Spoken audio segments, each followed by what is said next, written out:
अस्सलाम वालेकुम। वालेकुम अस्सलाम आशिम मियाँ।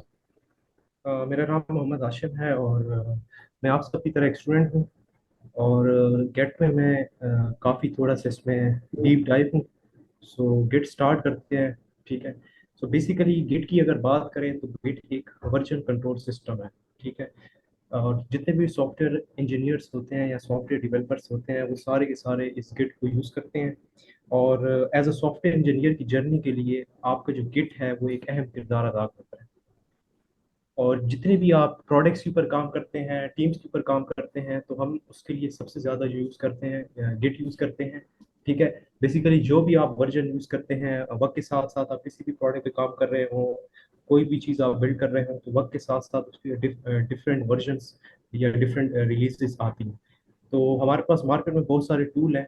लेकिन सबसे इम्पोर्टेंट और जो अहम टूल है और यानी कि हम कहते हैं ओपन सोर्स है, वो हमारे पास गिट है। गिट जो है वो एक ऐसा ओपन सोर्स है जिसके बहुत सारे फायदे हैं, बहुत सारे बेनिफिट्स हैं। और ये एक लाइट इन वेट है। ठीक है। और इस गिट को बेसिकली बहुत सारी जो वेबसाइट्स हैं वो as a hosting built in Git को यूज़ करते हैं, जिसमें हमारे पास सबसे टॉप ऑफ द लिस्ट हमारे पास गिटहब है। हमारे पास बिग बकेट है, गिटलैब है। सो हमें आप सबको पता होगा गिटहब जो है वो सबसे ज़्यादा यूज़ होता है और फ्री है एंड ओपन सोर्स है। सो एक चीज़ आपने याद रखनी है कि गिट जो होता है, सीखने से पहले आप कहीं से भी स्टार्ट करते हैं, यानी आप गिटहब से स्टार्ट करते हैं, तो गिटहब बाय डिफॉल्ट आपका एक टूल यूज़ कर रहा है जिसे हम गिट कहते हैं। तो उस टूल को हम अपनी लोकल मशीन के अंदर इंस्टॉल करते हैं और उसके बाद हम उस टूल को यूज़ करेंगे। देन जब हम उस यूज़ को टूल को एक लेवल पे समझ जाएंगे कि ये बेसिकली इसकी वर्किंग फ्लो क्या है, ये काम कैसे कर रहा है, तब आप इजीली गिटहब पे इसको यूज़ कर सकते हैं। सो मेक श्योर सर आपने इतना करना है कि आप गूगल पे सिंपली गिट को सर्च कर लें एंड आपके पास गिट की वेबसाइट आ जाएगी। और यहाँ पे या सिंपली आप डाउनलोड्स के ऊपर क्लिक कर लेंगे तो आपके पास विंडोज या लिनक्स जो भी ऑपरेटिंग सिस्टम होगा उससे रिलेटेड। अच्छा, स्क्रीन शेयर नहीं हो रही? ठीक है, मैं कर दूँ।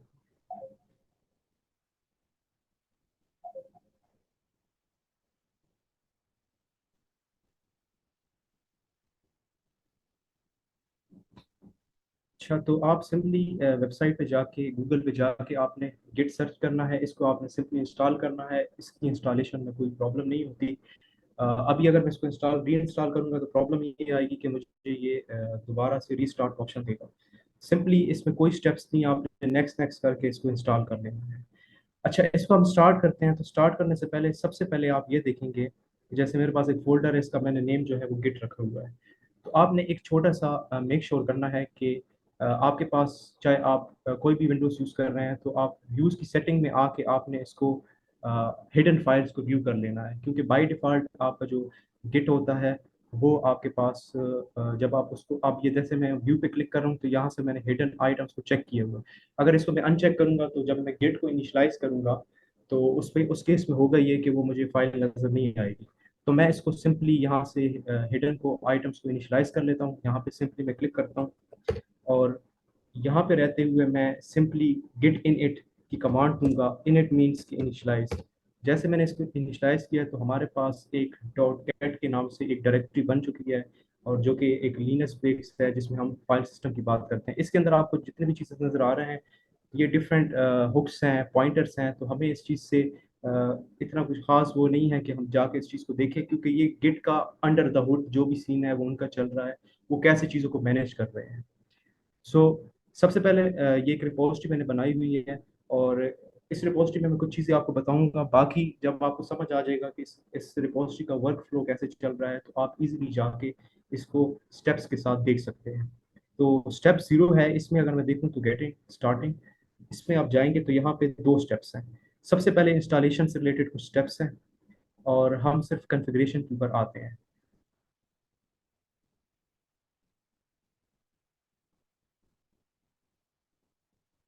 सो जो कन्फिग्रेशन का स्टेप है उसमें आप देखें यहाँ पे प्रॉपर मैंने सो क्या नाम है, कमांड्स दी हुई हैं। एक आप सकते हैं एक यूजर फ्रेंडली रीडमी फाइल है जिसको आप देख सकते हैं। तो जब आपकी गिट इंस्टॉल होती है तो अमूमन आपको कुछ सेटिंग्स करनी पड़ती हैं। अब वो सेटिंग्स डिपेंड करती हैं कि आप अपने सिस्टम से रिलेटेड कर रहे हैं, क्या वो तमाम रिपोजिटरी से रिलेटेड है या करंट जिस रिपोजिटरी के ऊपर काम कर रहे हैं। अब बेसिकली रिपोजिटरी क्या होती है? रिपोजिटरी आप समझो कि एक आपके पास डायरेक्टरी है। वो एक डायरेक्टरी सिस्टम है और एक टोटली एक फाइल बेस्ड सिस्टम है और उसको गिट मैनेज कर रहा होता है। अब गिट का जो वर्क फ्लो है, आप कोई भी डायरेक्टरी के अंदर काम करेंगे तो वो तीन तरीके से काम करेगा। आप जैसे कोई काम करेंगे तो वो काम आपका अनट्रैक फाइल के अंदर होगा। हम जब उसको ट्रैक में ले आएंगे तो गिट ने अंडर द हुड एक अन अनस्टेजिंग एक एरिया क्रिएट किया हुआ है। तो जैसे हम उसको ऐड करते हैं तो अनट्रैक या अनस्टेजिंग से सीधा स्टेजिंग एरिया में आ जाता है। देन हम जब उसको फाइनली उसका एक स्नैपशॉट देते हैं, स्नैपशॉट जब हम उसका लेते हैं तो वो एक एक आप कह सकते हैं कि एक स्नैपशॉट ले लिया जाता है। देन उसको फाइनली गिट जो है वो अपने पास स्टोर करता है, वो जैसे भी स्टोर करता है, लेकिन हम वो देख लेंगे वो कैसे करता है। उससे पहले सबसे पहले कुछ सेटिंग्स हैं। जैसे फॉर एग्जांपल मैंने गिट को, अगर आपने फर्स्ट टाइम गिट को कॉन्फ़िगर किया है तो एक चीज़ आपने याद रखनी है कि अमूमन कुछ स्टूडेंट्स होते हैं, वो कहते हैं कि हमने गिट इंस्टॉल भी कर लिया है, गिटहब के साथ हमने एक्टिवेट भी कर लिया है, लेकिन प्रॉब्लम ये आती है कि जब वो पुश करते हैं, पुल करते हैं या जो भी करते हैं तो उनका जो गिट है या गिटहब के साथ वो काम काम नहीं कर रहा होता। उसकी बेसिकली रीजन ये है कि आपने कुछ कॉन्फ़िगरेशंस नहीं की होती। सबसे पहली जो कॉन्फ़िगरेशन है वो हमारे पास है। अच्छा, मैं इस वक्त ये एज्यूम कर रहा हूँ, मैं इस वक्त ये एज्यूम कर रहा हूँ कि हमारे पास जो गिट की जो कॉन्फ़िगरेशन है वो मैं ग्लोबल लेवल पे कर रहा हूँ। ग्लोबल लेवल से मुराद ये है कि ये सेटिंग जब मैं एक दफ़ा करूँगा, इसके बाद मैं जितनी रिपोजिटरीज बनाऊँ, जितनी रेपोज बनाऊँ, सब पे वो इम्प्लीमेंट होगा। तो सबसे पहले हमारे पास गिट की कमांड है गिट कन्फिग, और देन हम एक फ्लैग यूज करेंगे डैश डैश ग्लोबल का। अब इस फ्लैग के बाद हमने बेसिकली अपना एक यूजर नेम बताना है कि आपका यूजर नेम क्या है। तो user dot name is equal to मैंने जो भी दे दिया है। यहाँ पे आप रहते हुए आपका जो गिटहब का यूजर नेम है आप वो भी दे सकते हैं। और अब इस केस में मैं ये अज्यूम कर रहा हूँ कि मैं सिर्फ गिट के ऊपर काम कर रहा हूँ, तो मैं यहाँ पे नेम कुछ भी दे सकता हूँ। नेक्स्ट उसके बाद हमारे पास एक और कॉन्फ़िगरेशन है जिसमें हम यूजर डॉट ईमेल की बात करते हैं और यहाँ पे हम अपना जो ईमेल है वो मेंशन करते हैं। और फाइनली हमारी जो लास्ट कॉन्फ़िगरेशन है जो कि डिफ़ॉल्ट कॉन्फ़िगरेशन है, वो हमारे पास एडिटर की है कि बाय डिफ़ॉल्ट अगर मैं गिट के ऊपर काम कर रहा हूँ और किसी भी फाइल के ऊपर काम कर रहा हूँ, तो जब मैं उसको कहूँगा कि इसको ओपन कर दो, तो वो गिट मुझसे पूछेगा कि इसको कहाँ ओपन करना है। किसी भी हम एडिटर के अंदर इसको ओपन कर सकते हैं। हो सकता है कि वो हम VS कोड के अंदर ओपन करें, या आइए आप अपने केस में आप कोई भी जो एडिटर यूज़ करते हैं।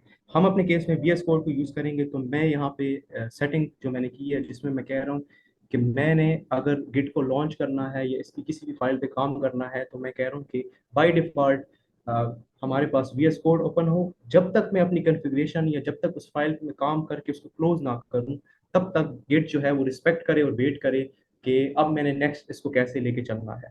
और फाइनली जितनी भी कॉन्फ़िगरेशन है वो हमारे पास कॉन्फ़िग की फाइल होती है, उसके हम अंदर यूज़ करते हैं। लास्ट हमारे पास जो एक सेटिंग होती है वो हमारे पास बेसिकली हम कहते हैं कैरेज लाइन फील्ड हमारे पास होती है। अब बेसिकली होता ये है कि आपने अक्सर जो गिटहब यूज़ करते हैं, अक्सर उन्होंने एक चीज़ पुश कर लिया है। सपोज करें आपकी एक रिपोजिटरी है, उसके अंदर एक प्रोजेक्ट वन है, आपने अपना प्रोजेक्ट वन जो है वो गिट के ऊपर पुश कर लिया है। देन आपने एक नई डायरेक्टरी बनाई है, उसका नेम आपने प्रोजेक्ट टू दिया है। अब उस केस में आपके पास जो भी आपने किया है, जब उसे आपने पुश किया है तो आपको एक गिट वार्निंग देता है। वो वार्निंग बेसिकली ऐसे हो रहा है, उससे हम कहते हैं कैरेज लाइन फील्ड, हम उसे कहते हैं। वो वार्निंग ये होता है कि अब आप विंडोज यूज कर रहे हैं, आप एक टीम में काम कर रहे हैं, हो सकता है कि आपका जो टीम मेंबर है वो लिनक्स, यूनेक्स या मैक यूज कर रहा हो। तो उस केस में ये होता है कि जो आपकी लाइन एंडिंग होती है, और आप कुछ भी लिख रहे हैं और लाइन जो एंड हो रही है, तो बाय डिफॉल्ट वो उसको गिट जो है वो उस लाइन को हम उसको कहते हैं कि आप उसको जो न्यू लाइन है उसको स्लैश आर यानी फॉरवर्ड आर या स्लैश एन के साथ रिप्लेस कर दें। और जब मैं उसको रीड करूंगा या कोई मैक वाला उसको रीड करेगा, तो सिंपली उसको स्लैश एन के साथ रीड कर दें। तो जब भी हम सेटिंग करते हैं तो अमूमन हमें वो वार्निंग जो है वो शो नहीं होती। सो मैं आप सिंपली आता हूँ यहाँ पे, और यहाँ पे मैं इसको डिलीट कर देता हूँ, और सिंपली मैं VS कोड जो है वो लॉन्च करता हूँ। अच्छा, VS कोड मैंने जैसे लॉन्च किया, यहाँ से मैं ओपन करता हूँ टर्मिनल।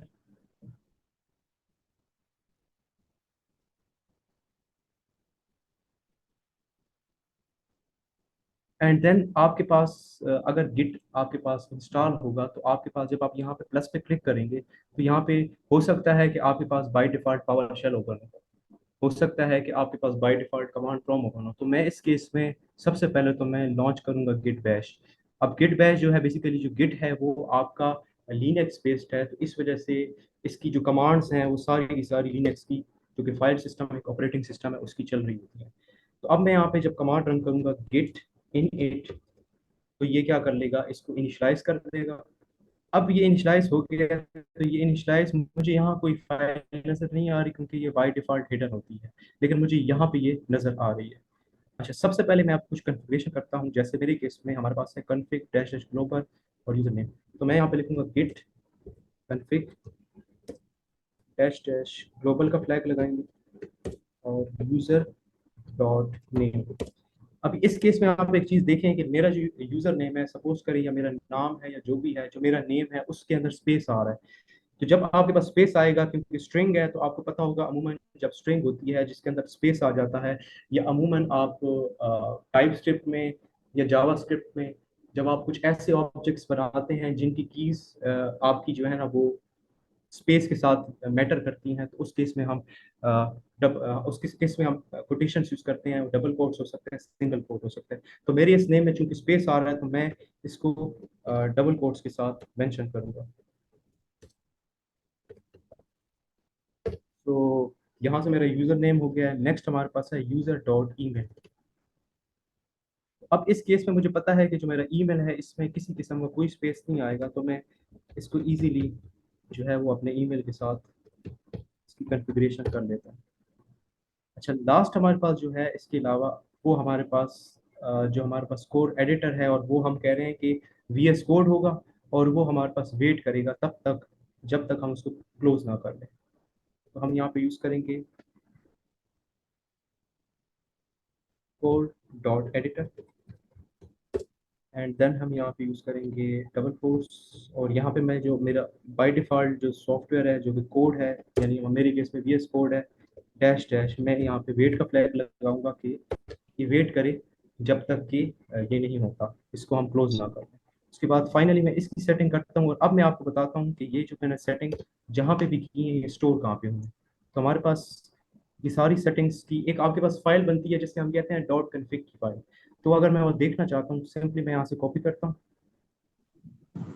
और यहाँ पे मैं इसको यूज करता हूँ। तो जैसे मैंने इसको क्लिक किया तो आप देख रहे हैं कि हमारा जो वीएस कोड है वो वेट कर रहा है, और हमारे पास इस वक्त वीएस कोड के अंदर एक सेम वीएस कोड दोबारा लॉन्च हुआ है और एक फाइल यूज हो रही है, ओपन हो रही है डॉट कॉन्फ़िग के नाम से। और इसमें आप देखें कि मेरी यूजर्स की जितनी डिटेल्स हैं वो यहाँ पे आ गई हैं। ठीक है, ये मैंने एडिटर से रिलेटेड जो डिटेल है, और ये फाइनली मेरे पास ये कुछ डिटेल्स हैं। अच्छा, इसके अलावा मेरे पास ये क्या होगा, ये कुछ टूल है जो कि मैं कॉन्फ्लेक्स के लिए यूज़ करता हूँ। और अगर मैंने हटा दूँ ये मैं बाद में भी कर सकता हूँ। अब मेरी सेटिंग यहाँ पे हो चुकी है। अब मैं यहाँ से इसको करूँगा, यहाँ से मैं इसको कर दूंगा क्लोज। तो जैसे मैंने इसको क्लोज किया तो अब हमारा काम यहाँ पे कंप्लीट हो गया। तो यहाँ पे देखें वो बिट अगेन यहाँ पे आ गया कि ठीक है अब नेक्स्ट स्टेप क्या है हमारे पास यहाँ पे। यहाँ तक हमारा क्लियर है। अब आप जितनी भी गिट की डिटेल्स हैं मैं वो देखना चाह रहा हूँ, तो मुझे यहाँ पे एक और कमांड यूज करनी पड़ेगी गिट config डैश और एच यानी फॉर हेल्प। तो यहाँ पे मुझे बहुत सारी कमांड्स जो हैं वो कमेंट्स ये नज़र आएंगी, और ये यही सारी चीज़ें आप गिट की ऑफिशियली वेबसाइट से डॉक्यूमेंटेशन के जरिए भी देख सकते हैं। एक और हमारे पास कमांड होती है गिट config -l। जैसे मैंने उसे ओपन किया तो यहाँ पे मेरी रिपोस्ट्री से रिलेटेड बहुत सारी चीज़ें आ जाएंगी। इसमें आप देखें ये मेरा यूज़र नेम है, ये ईमेल है, ये उससे रिलेटेड, और यहाँ पे मेरी जो डिफ़ॉल्ट ब्रांच है वो मास्टर उससे रिलेटेड। अब मैं यहाँ से इसको क्विट करना चाह रहा हूँ तो मैं सिंपली क्यू प्रेस करूंगा तो मैं यहाँ से इससे बाहर आ जाऊँगा। अच्छा, आपने एक चीज़ याद रखनी है कि जब भी हम गिट पे काम कर रहे होते हैं तो बाय डिफ़ॉल्ट आपकी एक ब्रांच बनती है, और उस ब्रांच को हम मास्टर कहते हैं। जो गिट की मैं अभी लोकल की बात कर रहा हूँ, गिट बेसिकली एक लोकल रिपोजिटरी सिस्टम है। आप ये समझिए कि आप किसी प्रोजेक्ट के ऊपर काम कर रहे हैं और ये आपने किसी के साथ शेयर नहीं किया तो ये गिट है। अगर मैं इसको किसी के साथ शेयर करूंगा तो मुझे रिमोट में जाना पड़ेगा जो कि गिट हब है, और वो गिट हब वो यही टूल यूज कर रहा है गिट का। तो रिमोट पे जो आपकी बाय डिफॉल्ट ब्रांच बनती है वो मेन होती है। तो यहाँ तक कोई मिस्टेक, किसी किस्म की कोई भी कंफ्यूजन है तो आप पूछ सकते हैं।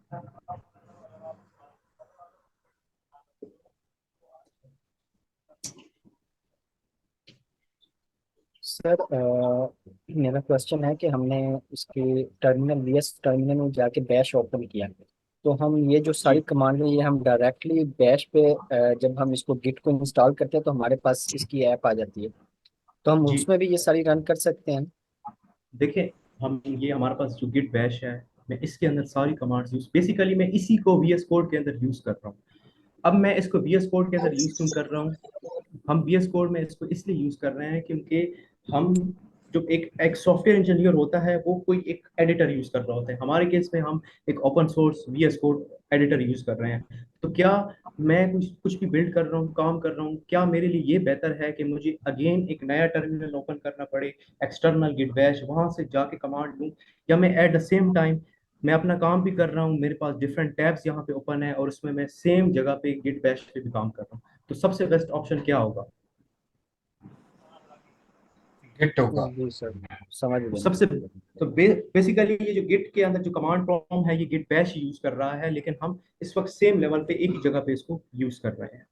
अच्छा, मैंने बेसिकली स्टेप्स क्रिएट किए हैं। स्टेप जीरो में आपकी कॉन्फ़िगरेशन है, स्टेप्स जीरो वन में हम बेसिकली स्नैपशॉट्स, हमारी वो जर्नी है जो कि हम स्नैपशॉट्स की तरफ जाएंगे। लेकिन उससे पहले मैं यहाँ पे गिट सर्च करता हूँ और यहाँ पे इमेजेस के ऊपर आता हूँ। और सबसे पहले मैं थोड़ा सा आपको इसका जो वर्किंग इंटरफेस है गिट का, वो कैसे काम कर रहा है, हम वो देखते हैं। अच्छा, इसमें अगर आप गौर से देखें,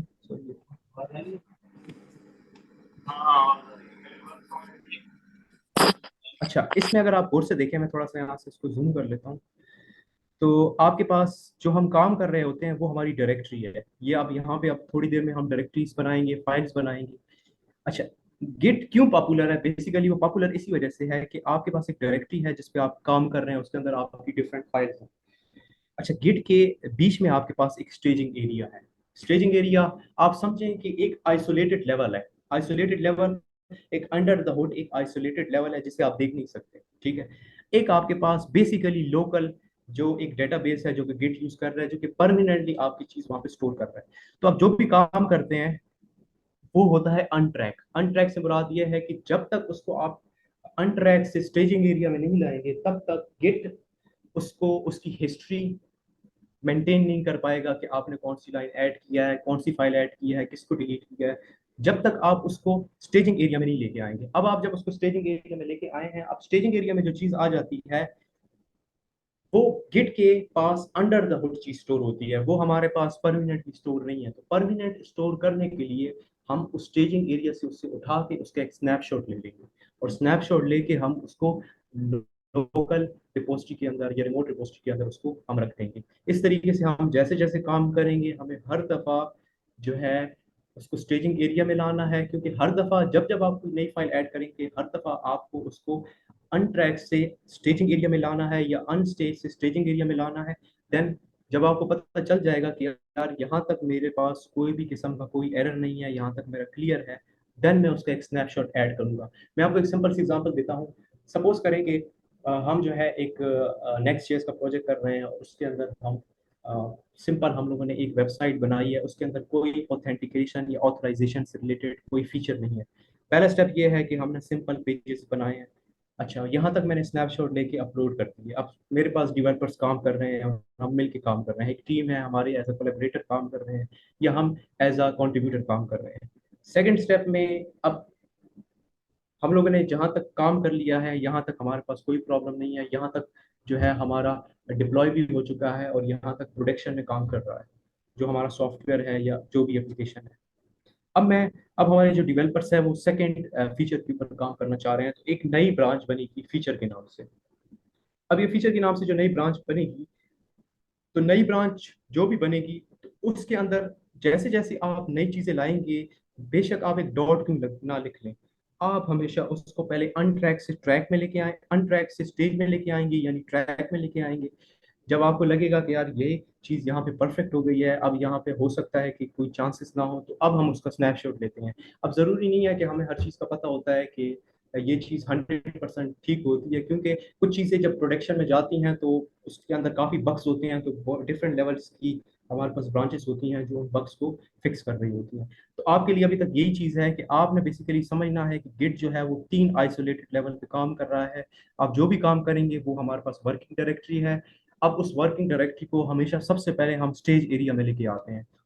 जब हमारे पास स्टेज एरिया में आ जाती है, हमें ये चीज़ क्लियर हो जाती है कि अब यहाँ पे इसमें कोई चेंजेस की ज़रूरत नहीं है। फाइनली हम उसका स्नैपशॉट ऐड करते हैं और वो किट अपने पास एज अ स्नैपशॉट वो रख लेता है, और वो स्नैपशॉट बेसिकली परमानेंट हमारा डाटा मौजूद है। अब एक और चीज़ याद रखनी है कि आपका हर स्नैपशॉट दूसरे स्नैपशॉट से डिफरेंट है। हो सकता है कि आपने पहले स्नैपशॉट के अंदर एक फाइल ऐड की है, दूसरे स्नैपशॉट के अंदर आपने उस फाइल के अंदर कुछ भी चेंज, थोड़ा सा आपने चेंज किया है, फिर भी गेट एक as a version control system है जो कि ये पिछले स्नैपशॉट को अगले स्नैपशॉट से बिल्कुल डिफरेंट कर रहा है, उसमें कोई डुप्लीकेशन नहीं आती। अब वो कैसे इस चीज़ों को लेके चल रहा है, ये basically data structures and algorithms की इम्प्लीमेंटेशन है। सो हम आ जाते हैं स्टेप नंबर 1 पे। तो हम लोगों ने स्टेप नंबर 1 पे सिंपली इनिशियलाइजेशन के लिए हम लोगों ने, अच्छा स्टेप नंबर 1 पे हम इसको लेके चलते हैं। तो मैं यहाँ पे आता हूँ और यहाँ से मैं इस फाइल को डिलीट कर देता हूँ।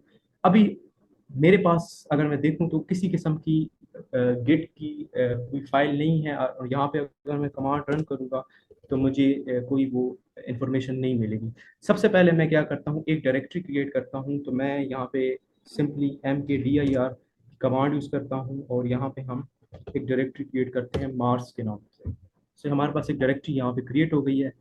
अब इसको जब तक मैं गिट के साथ इनिशियलाइज नहीं करूंगा तब तक ये बेसिकली हमारे पास इनिशियलाइज नहीं होगी। अच्छा, स्नैपशॉट क्या है? बेसिकली आपने अक्सर देखा होगा स्नैपशॉट क्या है। स्नैपशॉट बेसिकली एक कमिट है। कमिट क्या है कि आपको लगता है कि यार यहाँ तक काम मेरा ठीक हो गया है तो मैं इसका कमिट ले लेता हूँ, ठीक है। अब कमिट का फायदा क्या है? कमिट का फायदा ये है कि फॉर एग्जांपल मैं काम कर रहा हूँ, हम फीचर वाली ब्रांच, मतलब कि नेक्स्ट हमारा काम है फीचर के ऊपर। फीचर के ऊपर काम कर रहे हैं और एक टाइम ऐसा आया कि फीचर पे कुछ ऐसा हमारा बग आ गया है जिससे जो पहले कोड काम कर रहा था वो भी नहीं कर सका, मतलब वो भी हमारा डाउन हो गया है। तो स्नैपशॉट के जरिए, चूंकि हमारे पास स्नैपशॉट की पूरी हिस्ट्री होती है, तो मैं रोल बैक करके वापस आ सकता हूँ।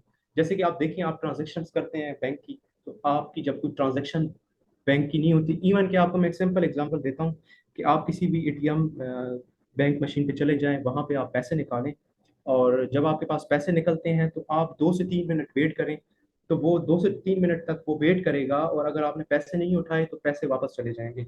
अब वापस चले जाएंगे, आपको ये ख्याल आएगा कि शायद आपके पैसे जो है ना वो शायद वो ज़ाया हो गए हैं, लेकिन 3 से 4 दिन या एक वीक के बाद आपके पास मैसेज आ जाएगा कि आपके अकाउंट में दोबारा जो है ना वो इसको क्रेडिट कर दिया गया है। वो बेसिकली क्या है, रोल बैक है। सेम एज आप किसी को इजी पैसा या जास कैश से कुछ भी भेजते हैं और कोई आपके पास प्रॉब्लम होता है किसी सर्विस का, तो वो बेसिकली रोल बैक होके वापस आ जाता है।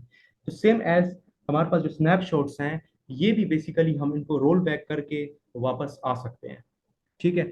सो हम क्या करते हैं यहाँ पे, अब मैं इस डायरेक्टरी के अंदर आना चाहता हूँ। अब आप गौर करें कि डेस्कटॉप के अंदर एक डायरेक्टरी है गिट के नाम से। हम बेसिकली इस डायरेक्टरी के अंदर आना चाहते हैं, तो मैं सीडी और यहाँ से मैं इसको मार्क्स कर देता हूँ। अब इसके अंदर मैंने बेसिकली अपनी गिट को इनिशियलाइज करना है, तो मैं कमांड लिखूंगा गिट इन इट। सो मैंने इसको इनिशियलाइज कर दिया, ये आपके पास आ गया है, ये इनिशियलाइजेशन हो गई है। मुझे यहाँ पे कुछ भी नज़र नहीं आएगा, और अब मैं इसका स्टेटस वगैरह चेक कर सकता हूँ। सो अब अगर मैं यहाँ पे आऊँगा तो यहाँ पे मुझे गिट की जो है वो डायरेक्टरी जो है वो नज़र आएगी। सो ये बेसिकली यहाँ पे सिंपल से स्टेप्स हैं। अब हम स्टेप्स नंबर 2 पे आते हैं, जो कि बेसिकली हमारे पास जो कि मैं बात कर रहा था कि जब आप कुछ क्रिएट करते हैं तो उसको हम क्रिएट करने के बाद गिट तब तक उसको ट्रैक नहीं करेगा जब तक हम उसको स्टेजिंग एरिया के अंदर ना लाएं। अगर हम उसको स्टेजिंग एरिया के अंदर नहीं लाएंगे और हमने वो फाइल डिलीट कर ली है, तो इसका मतलब है कि वो हमारा काम जो था वो लॉस्ट हो गया है, वो रिकवर नहीं हो सकता।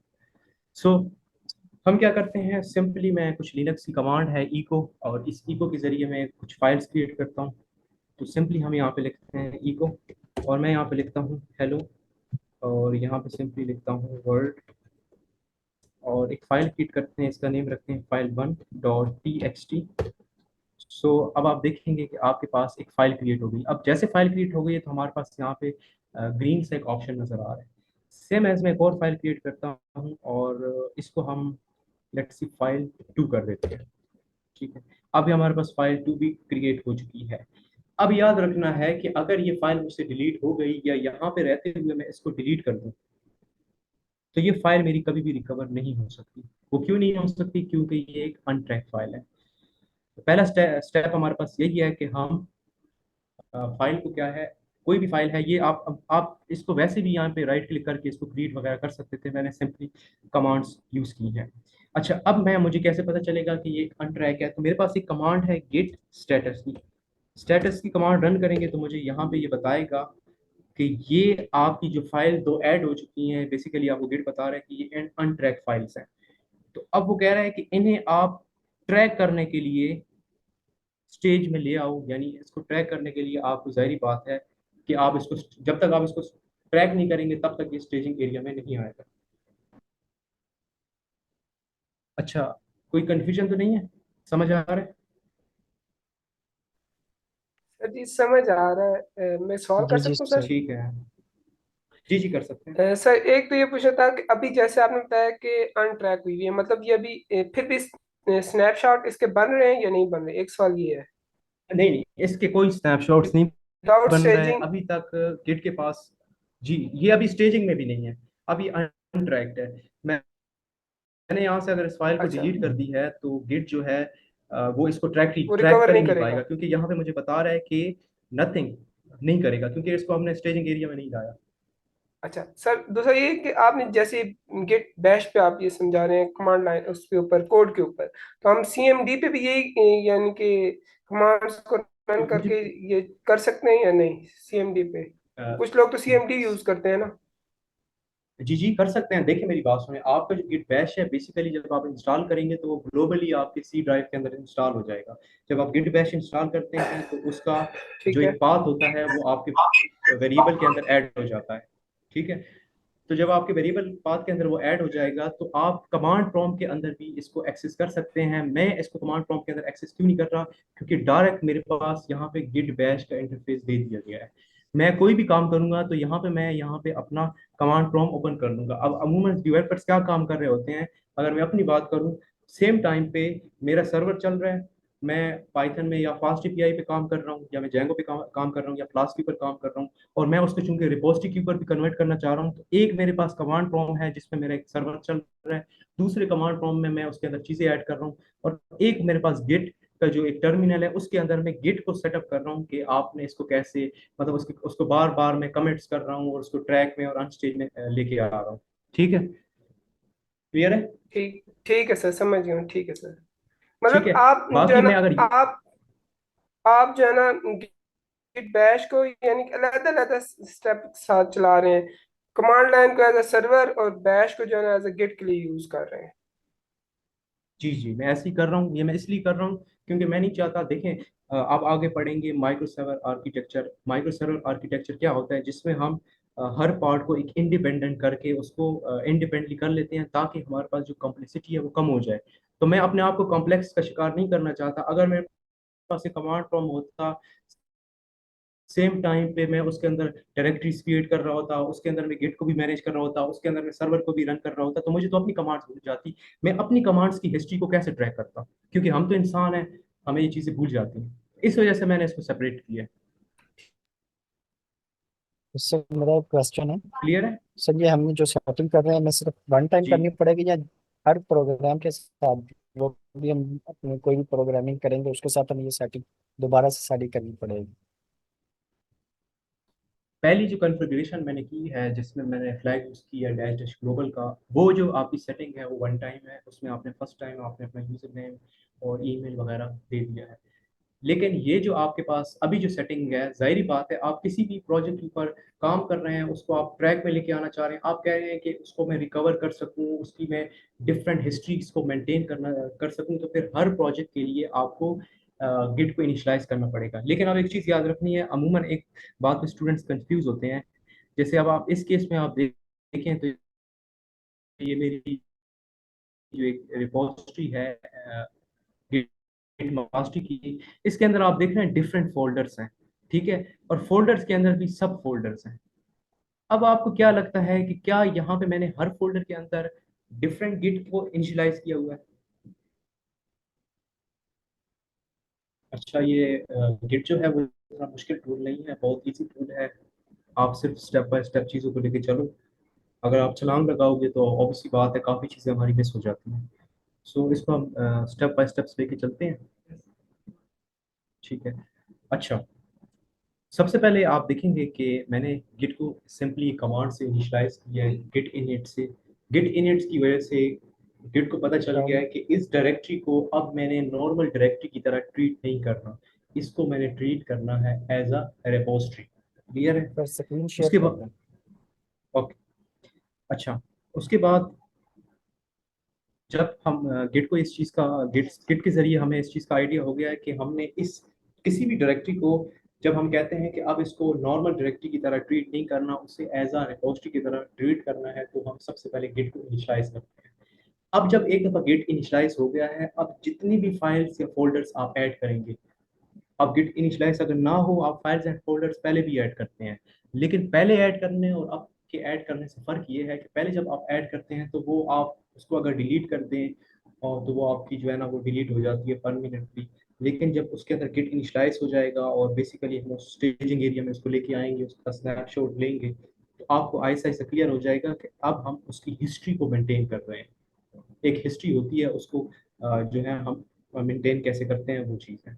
सो हम लोगों ने सिंपली स्टेटस की कमांड रन की है। नेक्स्ट, अब सबसे पहले जो आपके पास जो कमांड है, ये अमूमन कमांड आपको सब यूज़ करते हैं और कई लोगों ने इस कमांड को यूज़ किया होगा, जिसमें हम गिट ऐड कहते हैं। गिट ऐड बेसिकली वो कमांड है जिससे हम अनट्रैक फाइल को स्टेजिंग एरिया के अंदर लाते हैं।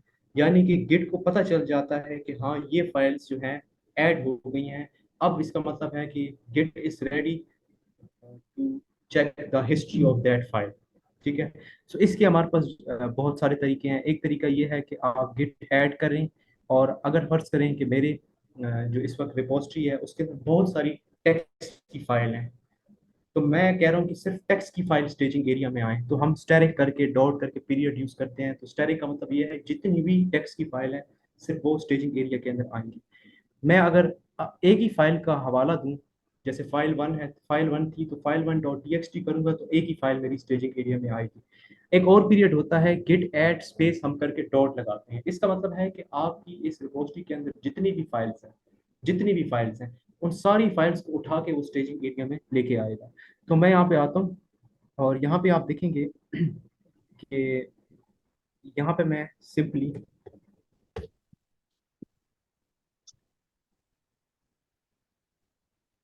यहाँ पे मैं अगेन गिट स्टेटस करता हूँ। आप देखिए मेरे पास दो अनट्रैक फाइल हैं। ठीक है। सो मैं अगर यहाँ पे लिखूँ गिट एट और यहाँ पे मैं file one dot T X T कर दूँ, सो अच्छा उसने एरर क्यों दिया है मैं देख लेता हूँ।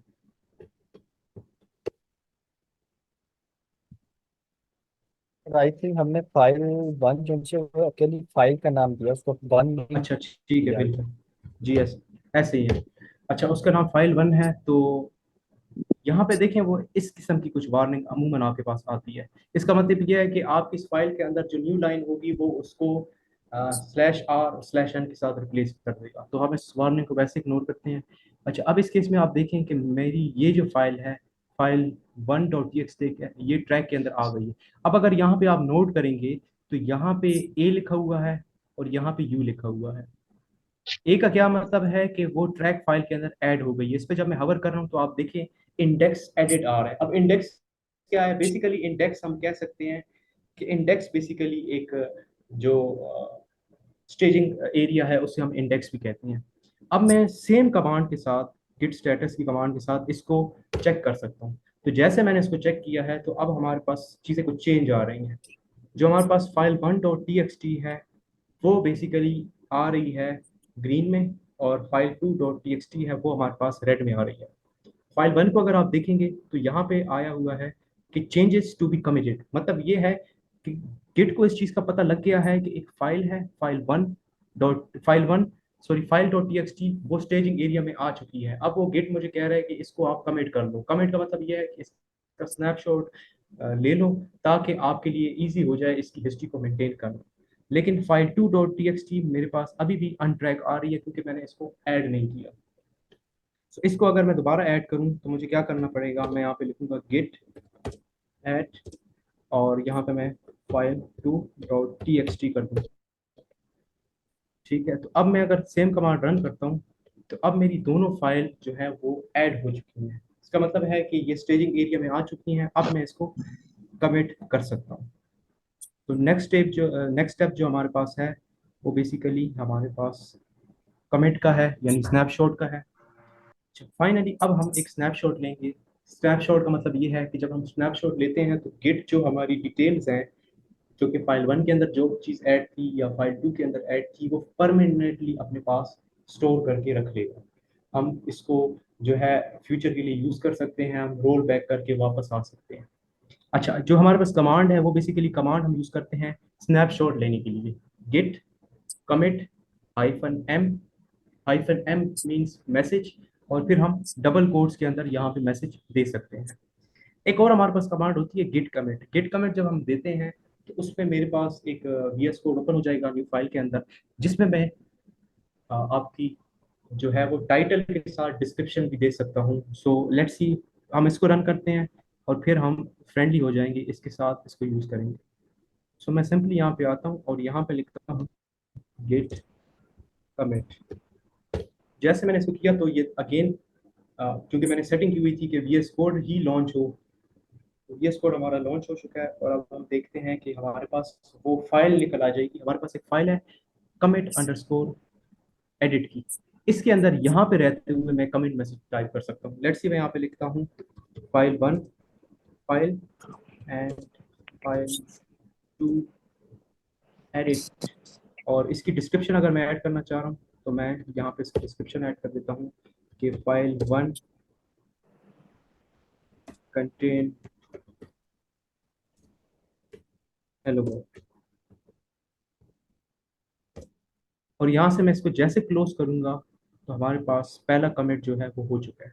अब आप देखेंगे ये एक मोड क्रिएट कर दिया गया है, और ये बेसिकली आप कहें कि एक आपके पास हैश, एक यूनिक आइडेंटिफायर जो है वो क्रिएट हो गया है। अच्छा, अब इसकी मैं हिस्ट्री को देख सकता हूँ। मैं आपको क्या कह रहा था कि हम ये हिस्ट्री को देख सकते हैं कि हिस्ट्री में क्या था। तो अब सिंपली मैं अगर मैं गिट करके और आगे लॉग कर दूंगा, तो जैसे मैं गिट लॉक करूंगा तो अब आप देखेंगे कि ये बेसिकली पूरा स्नैपशॉट हमारे पास ले लिया गया है। इस स्नैपशॉट के अंदर आपके पास ये कमेंट लिखा हुआ है, ये हमारे पास एक हैश नंबर है जो कि ऑटोमेटिकली जनरेट हो गया है गिट की तरफ से। और ये आपके पास जो हेड है ये बेसिकली पॉइंटर है। पॉइंटर बेसिकली क्या चीज़ है? पॉइंटर बेसिकली मैप कर रहा है हमारी फाइल 1 फाइल एंड फाइल 2 को, कि इनके अंदर क्या चीज़ें स्टोर है उसको बेसिकली मैप कर रहा है। तो इसके पास पूरा स्नैपशॉट है इसका जो पहला कमेंट लिया है। तो पहले कमेंट के अंदर दोनों फाइल के अंदर हेलो वर्ल्ड और हेलो वर्ल्ड ही स्टोर है। ये हमारे पास कमेंट है, ये उसका एक हैश नंबर है, ये हेड पॉइंटर है जो कि पॉइंट कर रहा है मास्टर को। मास्टर बेसिकली एक ब्रांच है, और इसमें हमारे पास ऑथर की डिटेल है, डेट है, और ये बेसिकली ये कमिट मैसेज है, और ये कमिट की डिस्क्रिप्शन है। इस तरीके से आपने अक्सर नोट किया होगा कि आप जब तक कोई चीज़ पुश नहीं करते, जब तक आप उसको कमेंट नहीं करेंगे वो आपके पास पुश नहीं होगा।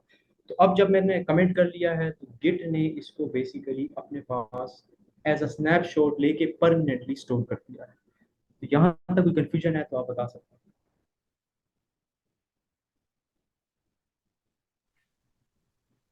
जी अस्सलाम वालेकुम। हैं। वालेकुम सलाम। अ, जी मेरा क्वेश्चन था, मुझे सेम एरर आ रहा था ये फाइल का। एक फाइल जो है वो ट्रैक नहीं थी, नोड मॉड्यूल वाली।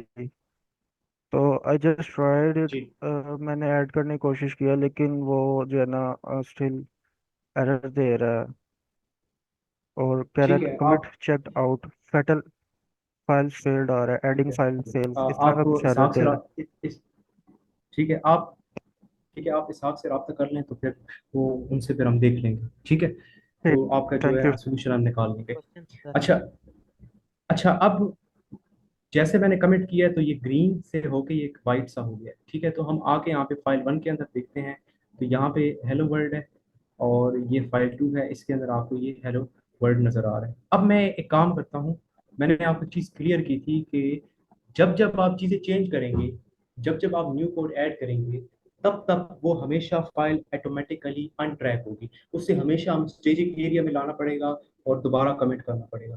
तो मैं क्या करता हूँ, ये जो फाइल हमारे पास, या सिंपली ये फाइल 2 जो है, इस फाइल 2 के अंदर यहाँ पे एंड पे आता हूँ और यहाँ मैं कुछ भी लिखता हूँ। लेट्स सी मैं लिखता हूँ पाइथन प्रोग्राम, ठीक है, और यहाँ से मैं इसको सेव कर लेता हूँ और यहाँ से मैं इसको क्लोज कर लेता हूँ, ठीक है। अब जैसे मैंने इसको क्लोज किया है, तो एक तो ये थोड़ा सा ऑरेंज हो गया है, यहाँ पे हमारे पास एम आ रहा है। एम मीन्स कि मॉडिफाइड। मॉडिफाइड का मतलब यह है कि इस फाइल के अंदर मैंने कुछ चेंज किया है। अच्छा, इस फाइल के अंदर मैंने कुछ चेंज किया है, इसका मतलब है कि इसको मुझे दोबारा स्टेजिंग एरिया में लेके आना पड़ेगा, और ये प्रोसेस हमेशा हमें करना पड़ेगा, ठीक है। तो मैं अब एक कमांड अगेन रन करता हूँ, गेट स्टेटस की। गेट स्टेटस की कमांड जब मैं रन करूंगा, तो अब मेरे पास ये अनट्रैक का नहीं बता रहा, अब मुझे बता रहा है कि ये मॉडिफाइड है। यानी कि स्टेजिंग एरिया के अंदर फाइल 2 ऐड तो है, लेकिन फाइल 2 के अंदर हमने कुछ चेंज किया है। तो जब चेंज किया है, तो गेट को बताना पड़ेगा कि क्या चेंज किया है। तो इसके लिए अगेन मुझे गेट फाइल 2 करके ऐड करना पड़ेगा, ठीक है। अच्छा, अब ऐड करना पड़ेगा, तो आपने एक चीज याद रखनी है कि अब मैं ये चाह रहा हूँ कि मैं सेम टाइम पे सेम कमांड से इसको स्टेजिंग एरिया में भी लेके आ जाऊं और इसको कमेंट भी कर दूं। वरना हमें सबसे पहले यहाँ पे गिट क्या बता रहा है कि सबसे पहले आप इसको ऐड करो, देन इसको जाके कमेंट करो।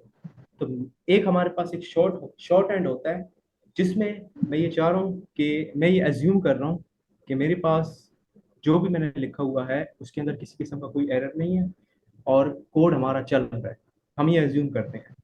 इस केस में मैं इसको सेम टाइम पे ऐड और कमिट कर सकता हूं। लेकिन आपने एक चीज याद रखनी है, ये कमांड आपकी तब काम करेगी जब आप एक दफा किसी भी फाइल को स्टेजिंग एरिया में ला चुके होंगे। जैसे कि फाइल 2 है, इसको मैं स्टेजिंग एरिया में ला चुका हूं, ठीक है। अच्छा, मैं आपको दिखा देता हूं कि हम कैसे चेक करते हैं कि हमारे पास स्टेजिंग एरिया कहाँ पे है।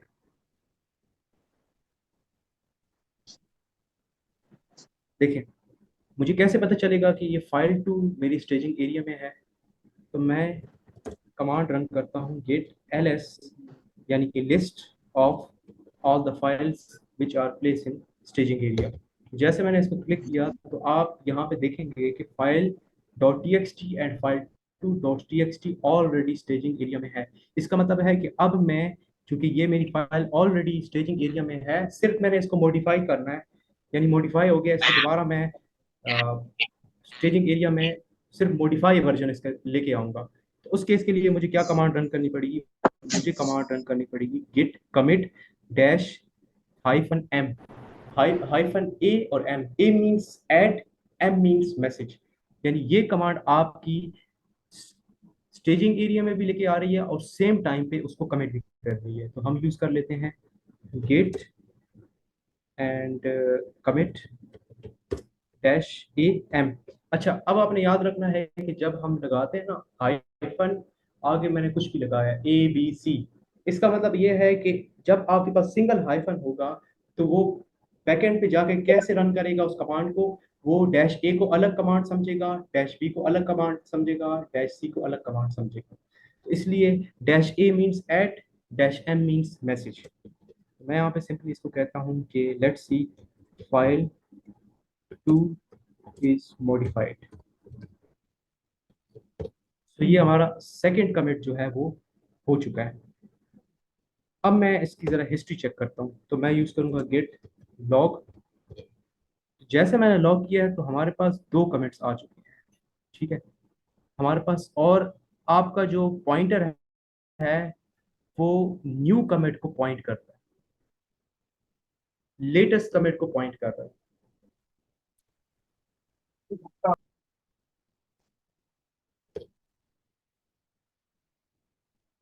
आगे हम चलते हैं, हमारे पास एक और सेक्शन है removing files in Git. Let's see कि मैं जो फाइल 2 है उसको रिमूव करना चाह रहा हूँ। सो ये हमारे पास लिनक्स की कमांड है rm, r means to remove. लेकिन आपने एक चीज याद रखनी है, अब मैं यहाँ पे आता हूँ, कमांड में रन करता हूँ रिमूव फाइल 2.txt, फाइल यहाँ से रिमूव हो चुकी है। अब मेरा क्वेश्चन आप सबसे ये है कि क्या स्टेजिंग एरिया में फाइल 2 रिमूव हुई होगी, क्या स्टेजिंग एरिया के अंदर ये प्रेजेंट होगी? ये अभी मौजूद होगी स्टेजिंग एरिया।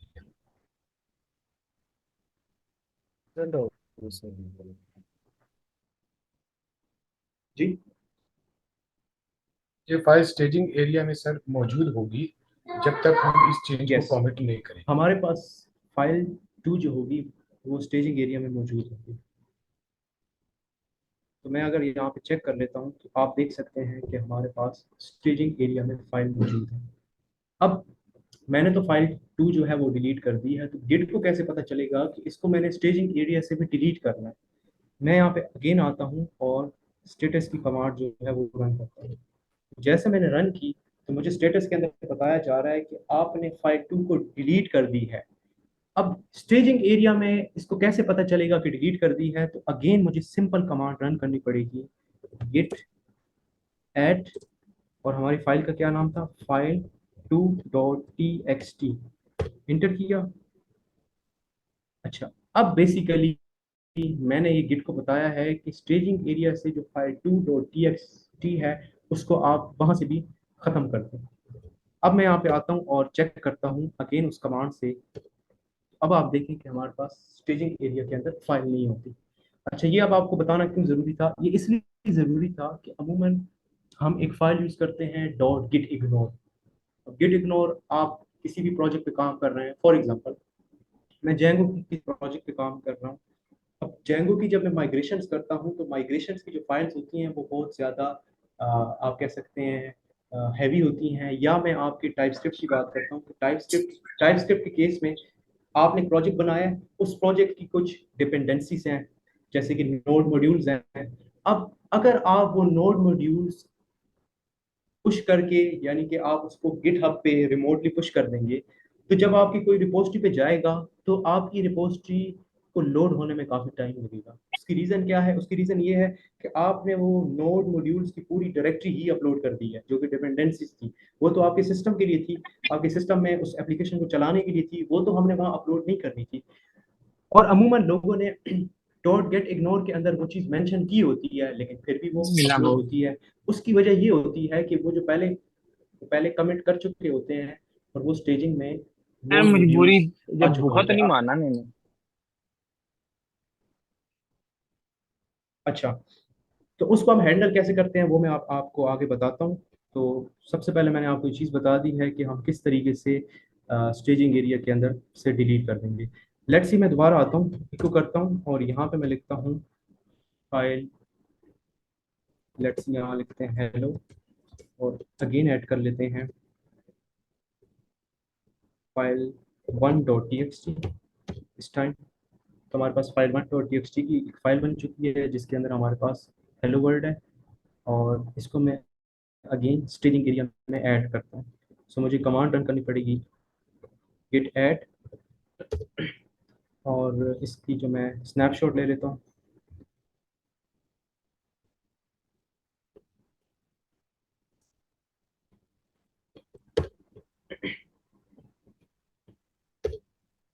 अच्छा, अब एक प्रॉब्लम हमें ये आ रहा है कि हम एक कमांड रन कर रहे थे रिमूव की, जो कि बेसिकली लिनक्स की कमांड है।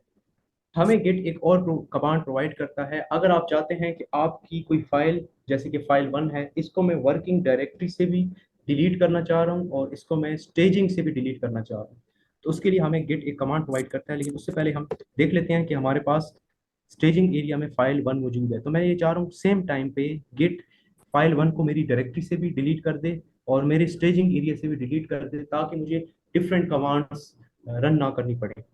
उसके लिए हम क्या करेंगे, जैसे मैं नीचे आऊँगा तो यहाँ पे हम एक कमांड यूज करेंगे गिट के साथ। अब इससे पहले हम सिंगल कमांड यूज कर रहे थे rm यानी रिमूव, अब हम इसको गिट के साथ यूज करते हैं। तो लेट्स सी मैं कहता हूँ गिट rm जो कि गिट प्रोवाइड कर रहा है, तो हम यहाँ पे यूज करते हैं फाइल 1.txt।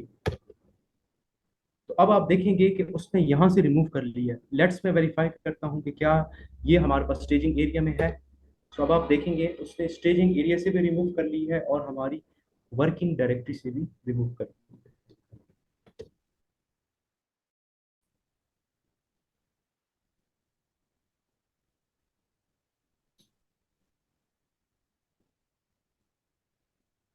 नेक्स्ट स्टेप हमारे पास जो है वो ये है कि लेट्स सी हम अपनी फाइल को रीनेम करना चाह रहे हैं। जैसे मेरे केस में मेरे पास एक फाइल है, एक ही फाइल बनी है, बची है फाइल डॉट टी।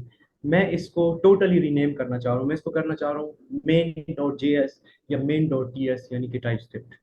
उस केस में मुझे क्या करना पड़ेगा, मैं लिनक्स की कमांड यूज करूंगा mv यानी कि मूव, जिससे हम प्रीवियस फाइल का नेम मेंशन करेंगे और साथ में न्यू फाइल का नेम मेंशन करेंगे।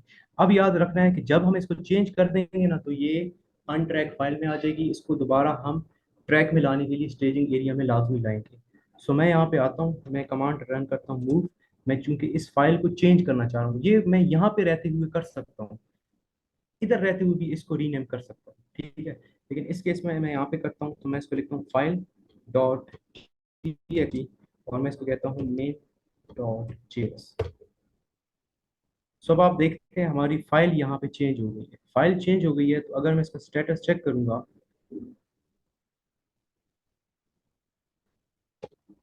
तो यहाँ पे वो बता रहा है कि आपने एक फाइल डिलीट, अब गिट को तो यही लग रहा है कि आपने एक फाइल डिलीट कर दी है और एक फाइल ऐड कर दी है। तो मैं सिंपली यहाँ पे अब पीरियड साइन यूज करूंगा, गेट ऐड स्पेस डॉट, ये मैंने यूज कर लिया है। अब मैं जरा यहाँ पे आके स्टेजिंग फाइल चेक करता हूँ। स्टेजिंग एरिया में आता हूँ और यहाँ पे मैं देखता हूँ तो अब मेरे स्टेजिंग एरिया में मेन डॉट जेएस आ रहा है। तो अब मैं चाहूँ कि इसका कमिट ले सकता हूँ, तो लेट्स सी मैं इसको कहता हूँ गिट कमिट और हम इसे कहते हैं कि मेन डॉट जेएस एडिट। ये हमने कमेंट ले लिया है। तो इस तरीके से हम कमेंट लेते हैं। अब मैं अगर इसकी हिस्ट्री चेक करता हूँ तो मैं गेट, अच्छा अब जब मैं इसको गेट लॉग करता हूँ तो मेरे पास बहुत लंबी हिस्ट्री आ रही है। मैं इसको शॉर्ट कर सकता हूँ। शॉर्ट कैसे करेंगे, मैं यहाँ पे यूज करूंगा git log -19। मैं इसको कह रहा हूँ कि मुझे इसको समराइज करके दो ताकि इससे मैं देख सकूँ कि कितने कमेंट्स हैं। इंटर किया तो मेरे पास समराइज वर्जन आ गया है कि टोटल मेरे पास, जब हमने फर्स्ट टाइम कमेंट लिया था तो ये कमेंट था, इनिशियल कमेंट था। देन सेकेंड टाइम कमेंट लिया था तो ये कमेंट था। उसके बाद हमारे पास ये कमेंट है, अब हमारे पास ये कमेंट है। अब मैं इनिशियल स्टेज में मैं यहाँ पे भी आ सकता हूँ। अब ये कैसे आएंगे ये हम आगे देखेंगे। लेकिन मेरे पास ये डिफरेंट वर्जन्स हैं। बेसिकली आप ये समझें कि हम इस वक्त डिफरेंट वर्जन से लेके चल रहे हैं। मैं एक स्टेप पीछे आ सकता हूँ, वो कैसे आएंगे वो हम आगे देखते हैं, लेकिन मैं इस तरीके से आ सकता हूँ। सेम एज जैसे मैंने आपको बताया था कि आपके पास गेट आरएम की कमांड है जिसमें वो डायरेक्टरी से भी इसको रिमूव कर लेता है, स्टेजिंग एरिया से भी रिमूव करता है। सेम एज अगर मैं गिट मूव की कमांड यूज करूंगा तो वो सेम टाइम पे क्या करेगा, जो हमारी वर्किंग डायरेक्टरी है और जो हमारी स्टेजिंग एरिया है दोनों को अपडेट कर देगा। अच्छा, अब नेक्स्ट स्टेप हमारे पास है इग्नोरिंग फाइल्स का। अब ये बहुत इंपॉर्टेंट चीज़ है और बेसिकली ये एक ऐसी चीज़ है कि जिसके अंदर आप देख सकते हैं किस तरीके से हम चीज़ों को लेके चलते हैं, किन फाइल्स को इग्नोर करनी है। जैसे कि अब कौन कौन सी फाइल्स इग्नोर कर सकते हैं, फॉर एग्जांपल कुछ बाइनरी फाइल्स हैं, कुछ लॉग फाइल्स हैं, जैसे नोट जेएस के मॉड्यूल्स हो गए हैं, उनको हम अपलोड कर नहीं दिखाना चाहते। या इसके अलावा आप ये समझें कि आगे आप जाके फास्ट एपीआई पढ़ेंगे तो फास्ट एपीआई के अंदर आप एक हम सिक्योरिटी के लिए डॉट ई फाइल यूज करते हैं। अब डॉट ई फाइल के अंदर आपके पास जो है बेसिकली आपके पासवर्ड्स, आपके यूजर नेम्स या आपकी कुछ सेंसिटिव डाटा मौजूद होता है या डेटाबेस की कुछ क्रेडेंशियल्स होते हैं, वो आप शेयर नहीं करना चाहते। तो मैं गिट के अंदर उसको कह दूंगा कि इसको इग्नोर कर दो। तो वो जब हम इसको पुश करेंगे तो वो आपकी वहाँ पे अपलोड नहीं होगी। सो हम सिंपली एक काम करते हैं, मैं एक डायरेक्टरी क्रिएट करता हूँ लॉग्स के नाम से और उस डायरेक्टरी के अंदर मैं एक लॉग की फाइल क्रिएट करता हूँ और उसको dev डॉट लॉग हम दे देते हैं। सो मैं यहाँ पे आता हूँ, एक यहाँ पे डायरेक्टरी क्रिएट करता हूँ mkdir, यानी एक डायरेक्टरी क्रिएट करना चाह रहा हूँ, उसका नेम यहाँ पे रखता हूँ लॉग्स। अच्छा, मैं ये काम ऐसे भी कर सकता हूँ। तो लेट्स सी हम आप यहाँ ऐसे करते हैं, तो मैं एक फोल्डर क्रिएट करता हूँ, उसका नेम मैं रख लेता हूँ लॉग्स और उसके अंदर मैं एक फाइल क्रिएट करता हूँ, राइट क्लिक करके न्यू फाइल, इसका मैं नेम रखता हूँ div डॉट लॉग। ये कुछ लॉग्स की फाइल है जो मैं चाह रहा हूँ कि इसको हम इग्नोर करें। अब यहाँ पे मैं कुछ भी लिख लेता हूँ, जैसे यहाँ पे लिखता हूँ हेलो और अब मैं यहाँ पे आके जब इसका स्टेटस चेक करूँगा तो जाहिर बात है ये हमने नई फाइल क्रिएट की है, तो ये हमारे पास क्या है, अनट्रैक होगी। इसके साथ साथ एक और फाइल, एक और डायरेक्टरी क्रिएट करते हैं। उस डायरेक्टरी का नेम लेट्स सी हम कह देते हैं बिन। तो हम यहाँ पे एक डायरेक्टरी क्रिएट करते हैं, ये बिन, और इसके अंदर हम एक फाइल क्रिएट करते हैं ऐप डॉट बिन। एग्जैक्टली वही चीज़ है जो कि मैं यहाँ पे कमांड्स के जरिए भी कर सकता था कि इसको, और हम यहाँ पे इस तरीके से भी कर सकते हैं। अब मैं इसका गिट स्टेटस करता हूँ। गिट स्टेटस जब मैंने किया तो यहाँ पे इस केस में मुझे ये कह रहा है कि नथिंग टू कमिट। इसने बेसिकली अभी तक इसको ट्रैक नहीं किया। आई डोंट नो इसे ट्रैक क्यों नहीं किया। हम इसको अगेन चेक कर लेते हैं, गिट स्टेटस।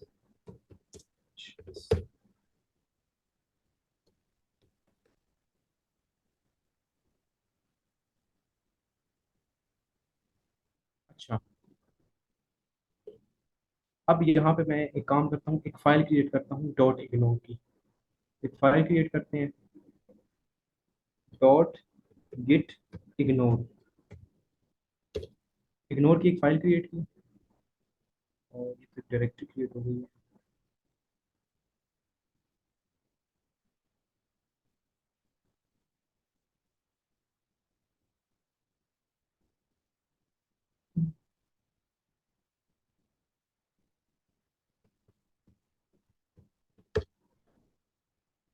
अच्छा, ये हमारे पास एक नोट फाइल है, और इस केस में मैं अब यहाँ पे ये जो आपको बिन नज़र आ रही है, मैं यहाँ पे लिखता हूँ बिन, और आगे मैं फॉरवर्ड स्लैश लगा देता हूँ।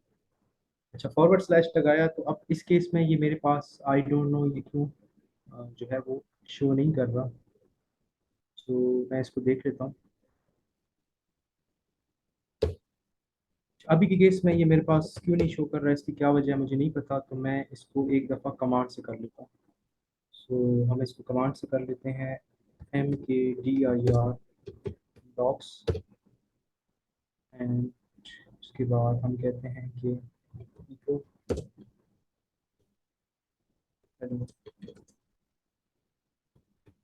डॉक्स के अंदर हम कहते हैं कि div डॉट लॉग की फाइल क्रिएट। मैं इसका स्टेटस चेक करता हूँ। अब इसने जाके ट्रैक किया है, पहले आई डोंट नो ट्रैक क्यों नहीं कर रहा था। तो ये लॉग को इसने ट्रैक कर लिया है।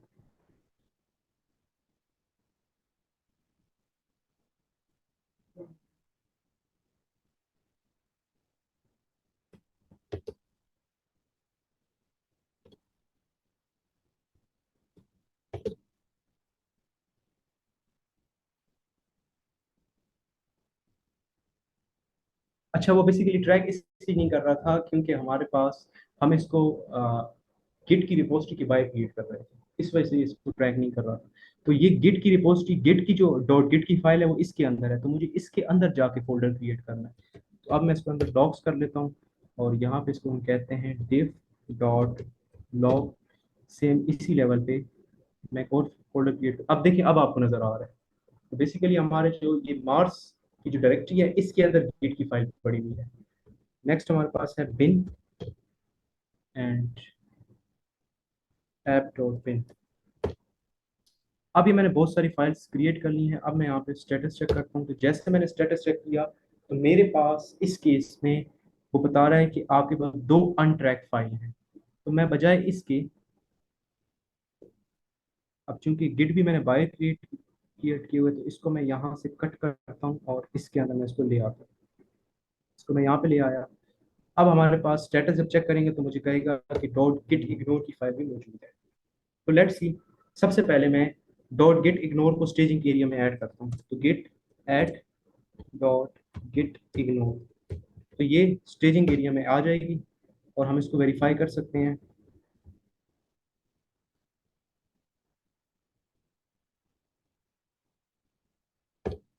तो अब आप देख रहे हैं हमारे पास एक स्टेजिंग एरिया में डॉट गिट इग्नोर की फाइल है। अब आपने ध्यान देना है कि अब मैं यहाँ पे क्या करने लगा हूँ।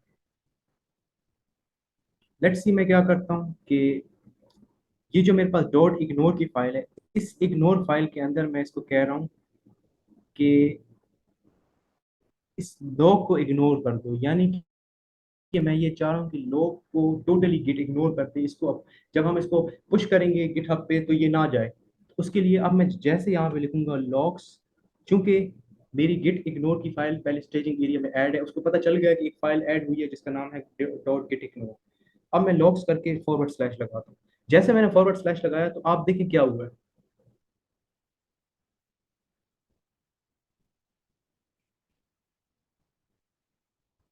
कोई बता सकता है क्या हुआ?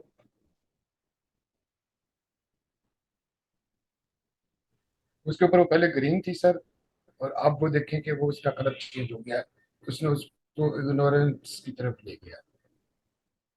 बिल्कुल एग्जैक्टली इसी तरीके से है कि अब यहाँ से आप थोड़ा सा आप इसको देखें तो आपके पास एक लाइट ग्रे कलर आ गया है, जिसका मतलब है कि वो गिट ने इस फाइल को टोटली इग्नोर कर दिया है, तो ये हमारी स्टेजिंग एरिया में नहीं आएगी। तो अब हम इसको क्या कर लेते हैं, कमिट कर लेते हैं। तो लेट्स सी, मैं इसको कमिट करता हूँ। अच्छा, कमिट करने से पहले मैं एक जानबूझ के एक मिस्टेक करता हूँ। मिस्टेक में ये करता हूँ कि मेरे पास ये जो बिन की फाइल है इसको भी मैं स्टेजिंग एरिया में ले आता हूँ। तो गिट एट बिन, बिन करके इसको मैं स्टेजिंग एरिया में ले आया। अब जब मैं इसको चेक करूंगा तो स्टेजिंग एरिया में हमारे पास एक बिन के नाम से भी एक फोल्डर है। तो मैं अब कमिट करता हूँ गिट कमिट हाइफन एम, और हम इसे कहते हैं कि डॉट गिट इग्नोर एडिट।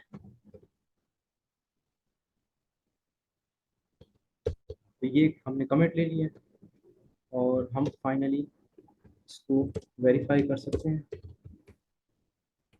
तो हमारे पास लेटेस्ट कमिट जो है वो इग्नोर की फाइल है। अच्छा, अब एक चीज़ आपने याद रखनी है, मैं स्टेजिंग फाइल के अंदर अपने स्टेजिंग फाइल्स के अंदर आता हूँ तो मुझे स्टेजिंग फाइल्स के अंदर बिन की फाइल भी नज़र आ रही है और मेन की फाइल भी नज़र आ रही है। अब मेरा आपसे क्वेश्चन ये है कि ये जो बिन है ऑलरेडी स्टेजिंग फाइल के स्टेजिंग एरिया के अंदर है, मैं यहाँ पे लिखता हूँ मुझे तो इस बिन को भी इग्नोर करना था, तो मैं क्या करूँगा? Forward slash. ठीक है, आप कह रहे हैं मैं जो बिन लिखना पड़ेगा, लेट्स में लिख ले, मैंने बिन की और फॉरवर्ड स्लैश की, लेकिन इस पर तो कोई फर्क ही नहीं पड़ा। कौन बताएगा इस पर कोई फर्क क्यों नहीं पड़ा? क्योंकि ये ऑलरेडी स्टेज हो चुका हुआ है, क्योंकि ये इसलिए इस पे ऑलरेडी, फर्क नहीं अब पड़ा। इसको हम कैसे इसको करेंगे, इससे फिर हमें स्टेज से उठा के स्टेज से इसको निकालना पड़ेगा। स्टेज से निकालने के लिए हम क्या करेंगे, हमारे पास एक कमांड है कि अगर आपने एक्सीडेंटली किसी फाइल को स्टेजिंग एरिया में ऐड कर दिया है जिसको बेसिकली आप इग्नोर करना चाह रहे थे, उस केस के लिए सबसे पहले हमने उसको स्टेजिंग एरिया से उड़ाना है, यानी कि उसको वहां से डिलीट करना है, फिर जाके ये, तो उसके लिए कमांड यूज होती है Git rm dash dash cached. ठीक है, और उसके बाद आप वहां पे अपने फाइल का नहीं मेंशन कर सकते हैं। तो लेट्स सी, मैं यहाँ पे आता हूँ और यहाँ पे मैं लिखता हूँ Git rm dash dash cached, और मुझे पता था कि ये लॉग्स के अंदर, सॉरी बिन के अंदर ऐप डॉट बिन है। तो bin forward slash app dot bin, जैसे मैंने इसको क्लिक किया तो उसने मुझे कह दिया कि मैंने फाइल को रिमूव कर लिया। फाइल को रिमूव कर लिया, अब मैं आके ज़रा स्टेजिंग एरिया में चेक करता हूँ कि क्या ये फाइल है, तो ये फाइल नहीं है। अब मैं स्टेटस चेक करता हूँ। अब जब मैं स्टेटस चेक करूंगा तो मुझे ये बताएगा कि आपने डॉट इग्नोर की फाइल को मॉडिफाई किया हुआ है, क्योंकि वो हमने उसको चेंज किया था। तो यहाँ पे आप देखेंगे कि वो मुझे बता रहा है कि एक तो मैंने स्टेजिंग एरिया से इसको डिलीट कर दिया है, एक आपने मॉडिफाई कर दिया है। अब सिंपली मैं ऐड पीरियड यूज कर लेता हूँ। ऐड पीरियड यूज किया, जैसे मैंने ऐड पीरियड यूज किया तो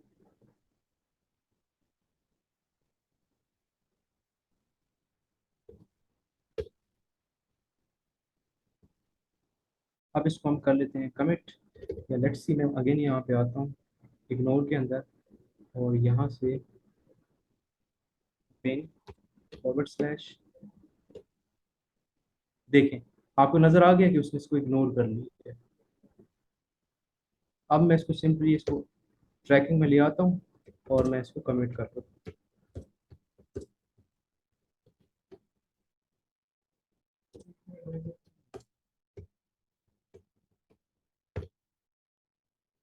तो अब अगर हम वन लाइन चेक कर लेंगे तो हमारे पास वो फाइल भी इग्नोर हो गई है। इस तरीके से हमारे पास डॉट इग्नोर काम करता है। साथ ये जो बेसिकली मैंने रिपोजिटरी क्रिएट की है इसके अंदर डिफरेंट स्टेप्स हैं। अच्छा, इन स्टेप्स को आपने फॉलो करना है। अच्छा, काइंडली सर आप अपनी जो आवाज़ थोड़ा सा करीब से बोलें तो ठीक से आवाज़ आए, थोड़ी ठीक नहीं आ रही आपकी आवाज़।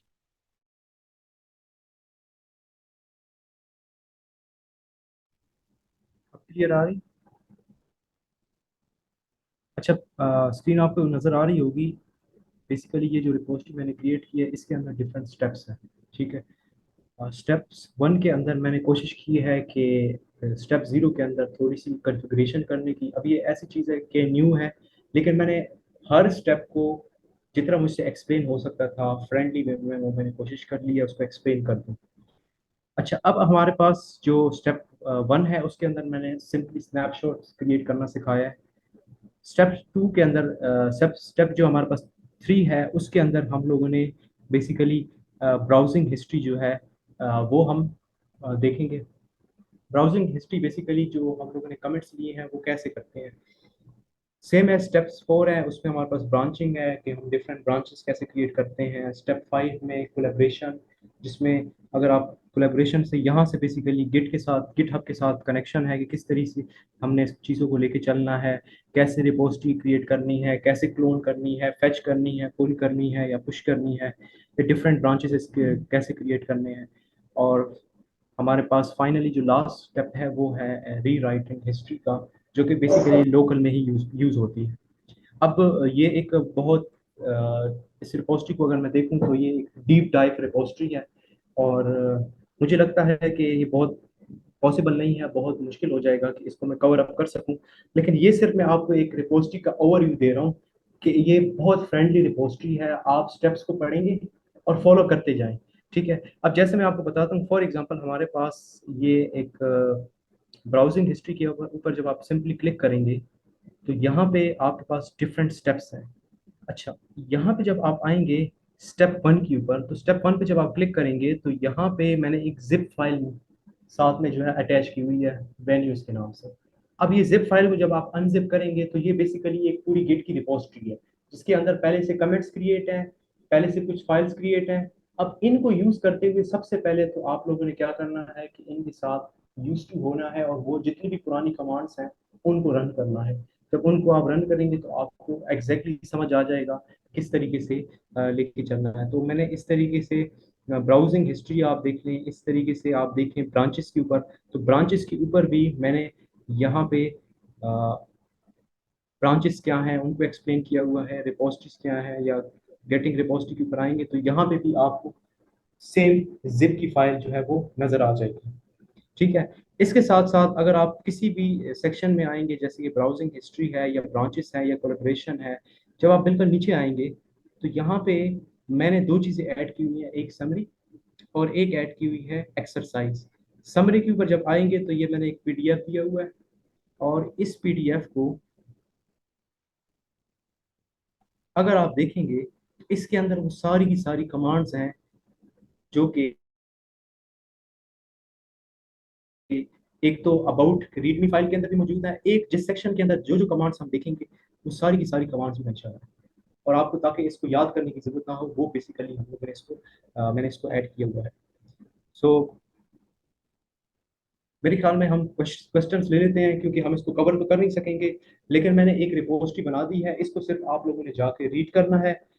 और ये जो हमारे पास रिपोजिटरी में जो हमारे पास डायरेक्टरी है 05 collaboration, 06 sorry 04 branching and 05 collaboration, इसके अंदर मैंने गिटहब के साथ कैसे कनेक्शन करना है वो एक्सप्लेन किया हुआ है, कोलेबोरेशन कैसे करनी है वो एक्सप्लेन किया हुआ है, सॉफ्टवेयर्स के डिफरेंट रिलीज कैसे अपलोड करने हैं वो बताया हुआ है, इश्यूज कैसे क्रिएट करने हैं वो बताया हुआ है, और सारी चीज़ें मैंने फ्रेंडली वे में बताई हुई है। अच्छा, मैं यहाँ पे सिंपली क्रेडेंशियल मैनेजर सर्च करता हूँ। अगर आपके पास विंडो 10 है, विंडो 11 है, तो ये आपके पास बिल्ट इन होगा। अगर ये आपके पास नहीं है तो मैंने रिपोजिटरी के अंदर ये चीज़ मेंशन की हुई है कि इसको आपने कैसे यूज़ करना है। तो मैं सिंपली इसको अगर ओपन करूँगा तो यहाँ पे जब मैं इसको ओपन करता हूँ और लेट्स सी मैं विंडोज़ क्रेडेंशियल की तरह आता हूँ, तो देखिए डिफरेंट क्रेडेंशियल्स हैं इसमें। अगर आप देखेंगे तो मेरी जो गिटहब की प्रोफाइल है, वो जो रिमोट है, क्रेडेंशियल मैनेजर क्या है, इसने परमानेंटली जो रिमोट की जो डिटेल्स हैं, जो रिमोट के साथ कनेक्शन है, वो मेरा उसने स्टोर किया हुआ है। ठीक है, तो वो जब तक आपका मेन तरीके से कनेक्ट नहीं होगा आपको एरर्स आएंगे, क्योंकि आपका जो रिमोट है और रिमोट और लोकल ये आपस में कनेक्ट नहीं होते।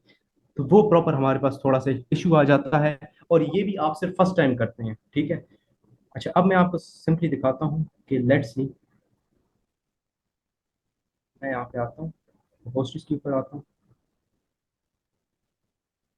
और यहाँ पे मैं लेट्स सी कि एक न्यू रिपोजिटरी जो है वो क्रिएट, इसको हम नेम दे देते हैं डेमो, और यहाँ से मैं इसको पब्लिक कर लेता हूँ, और यहाँ से मैं कहता हूँ कि रीड मी फाइल भी मेरी क्रिएट हो जाए, और यहाँ से मैंने रेपो जो है वो क्रिएट कर ली।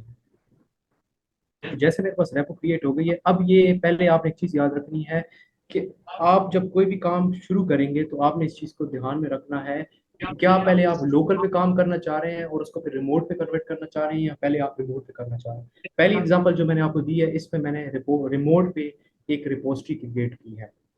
तो अब इस केस में मैं यहाँ पे सिंपली क्लिक करता हूँ, यहाँ से मैं इसको कॉपी करता हूँ, और सिंपली मैं डेस्कटॉप पे आता हूँ, और यहाँ पे मैं इसको क्लोन कर लेता हूँ। सो मैं लिखता हूँ गिट क्लोन, इसको मैं नेम भी दे सकता हूँ, हम इसको कुछ और भी दे सकते हैं। फिलहाल मैं इसको डेमो लेके चल रहा हूँ, मैं नेम इसको चाहे कुछ भी दे सकता हूँ। ठीक है, सो ये हमारा क्लोन हो चुका है। देन मैं इसके अंदर आता हूँ, डेमो के अंदर, और इसको मैं अपने वी एस कोड के अंदर ओपन कर देता हूँ।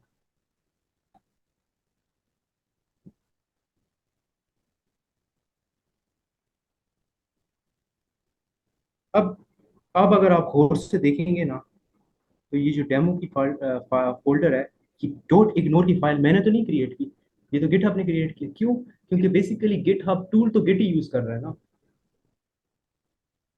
अब एक और चीज है कि आपके केस में कॉन्फ्लिक्ट ऐसे आ सकता है कि आपने लोकल पे एक रिपोजिटरी क्रिएट की है, गिट की फाइल है, फिर आपने रिमोट पे भी क्रिएट कर लिया, तो जब दोनों गिट फाइल आपस में मिलेंगी तो फिर तो कॉन्फ्लिक्ट पैदा होगा। अगर यहाँ पे अब मैं अगेन गिट की फाइल को इनिशियलाइज कर लूँ तो फिर ये मेरी खुशी नहीं होगी, क्योंकि कॉन्फ्लिक्ट हो रहा है दो गिट फाइल्स के अंदर, रिमोट एंड लोकल, एक वक्त में एक ही फाइल होगी। ठीक है, तो अब आप देखें, मैं आपके सामने यहाँ पे आता हूँ, और यहाँ पे लेट्स सी मैं index dot H T M L, एक एच टी एम एल का सिंपली फाइल क्रिएट करता हूँ, और लेट्स सी हम यहाँ पे लिखते हैं to git।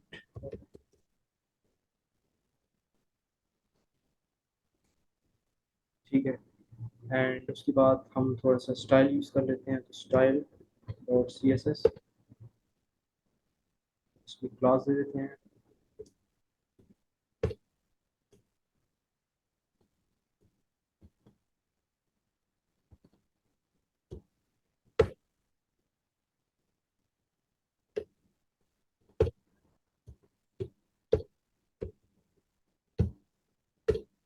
और लेट्स इसको मैंने बैकग्राउंड ग्रीन किया है और इसका कलर वाइट कर,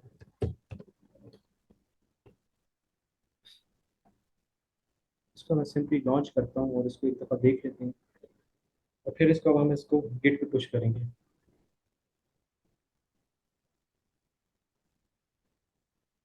ठीक है, तो ये एक सिंपली एक स्टैटिक पेज है जो मुझे नज़र आ रहा है।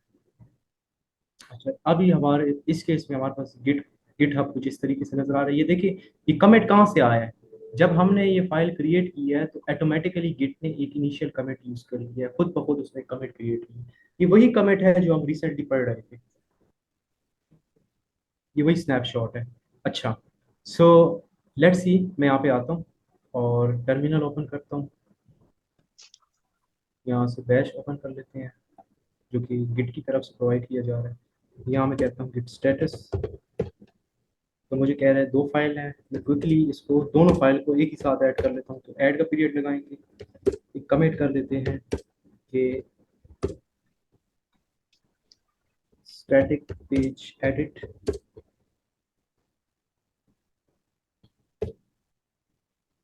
और फाइनली मैं आप यहाँ पे यूज करूंगा गेट पुश ओरिजिन में। अब आपने एक चीज याद रखनी है, बाय डिफॉल्ट जब आप कोई भी रिपोजिटरी क्रिएट करेंगे, तब मैं अगर सेटिंग्स के ऊपर आता हूँ और मैं देखता हूँ कि जो आपकी डिफॉल्ट ब्रांच होगी वो मेन होगी।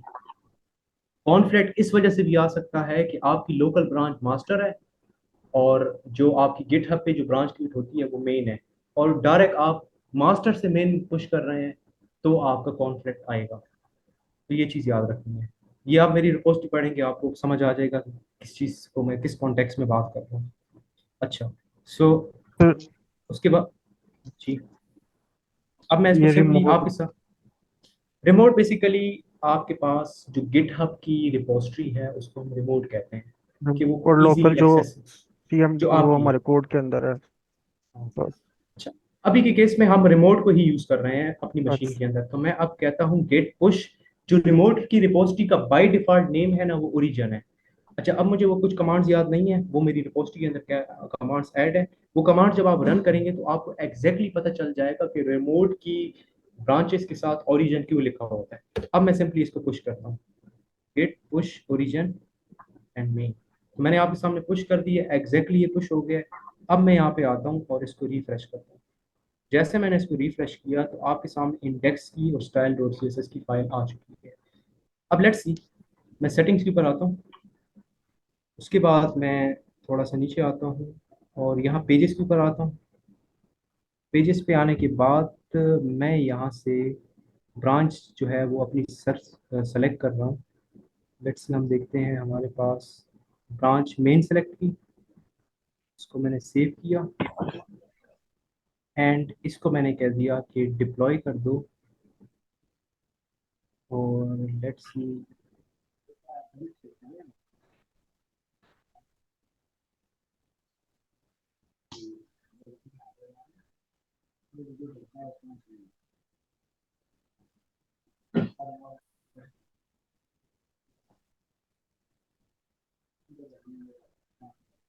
अच्छा मैंने इसको डिप्लॉय किया।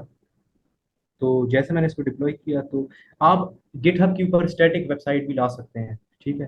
तो अब it will take some time, ये कुछ टाइम लेगा और ये मुझे बेसिकली एक लिंक क्रिएट कर देगा। तो उस लिंक से मैं किसी को अगर अपनी रिपोजिटरी दिखाऊंगा तो वो मेरे पास ओपन हो जाएगी। तो यहाँ पे क्या है, your site was last deployed by GitHub pages. I think it will take some time.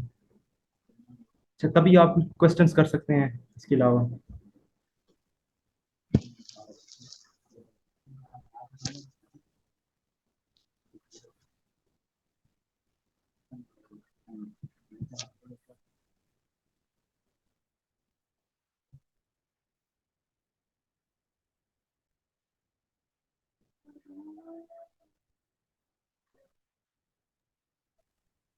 अच्छा, आप देखें यहाँ पे मैं इस पे विजिट साइट के ऊपर क्लिक करता हूँ तो ये देखें, तो गिटहब ने मुझे मेरे ही यूजर नेम से एक लिंक क्रिएट करके दे दिया है और हमारी एक स्टैटिक साइट जो है वो डिप्लॉय हो गई है।